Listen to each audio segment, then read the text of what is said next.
हम engine cylinder के volume को सीसी में मेज़र करते हैं, जो एक्चुअली में वॉल्यूम ही होता है। इसके बाद एक और इम्पोर्टेंट पॉइंट आता है clearance volume. It is a nominal volume of the space above the piston is combustion chamber when piston is at the top most position.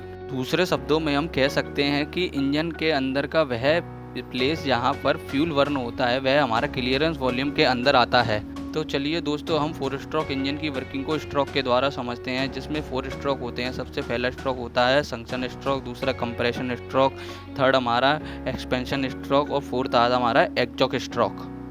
सबसे पहले हमारे सक्शन स्ट्रोक में हमारा फ्यूल और एयर का मिक्सचर इंजन सिलेंडर के अंदर intake करता है और सक्शन स्ट्रोक के दौरान हमारा इनटेक वाल्व ओपन और एग्जॉस्ट वाल्व क्लोज रहता है। जब हमारा दूसरा कंप्रेशन स्ट्रोक स्टार्ट होता है तभी हमारा इनटेक वाल्व क्लोज्ड हो जाता है और कंप्रेशन स्ट्रोक में एयर और फ्यूल का मिक्सचर कंप्रेस्ड हो जाता है। मिक्सचर का टेम्परेचर इंक्रीज हो जाता है तभी कंप्रेशन स्ट्रोक के पूरा होने से पहले हमारा स्पार्क प्लग स्पार्क करता है और थर्ड एक्सपेंशन स्ट्रोक जो पावर स्ट्रोक स्टार्ट होता है, जिसमें एयर और फ्यूल के बर्न होने के कारण पिस्टन बीडीसी पर पहुंच जाता है और जब झटके से पिस्टन बीडीसी पे पहुंचता है तो पिस्टन क्रैंक शाफ्ट में सेंट्रीफ्यूगल फोर्स काम करता है, जिसके कारण पिस्टन ऊपर आ जाता है। तभी हमारा चौथा एग्जॉस्ट स्ट्रोक में एग्जॉस्ट वाल्व ओपन हो जाता है और सारी बर्न गैसेस एग्जॉस्ट वाल्व के द्वारा साइलेंसर से होती हुई बाहर निकल जाती हैं और यह प्रोसेस इंजन के अंदर चलता रहता है और सारी मोटरसाइकिल ऐसे ही चलती रहती हैं।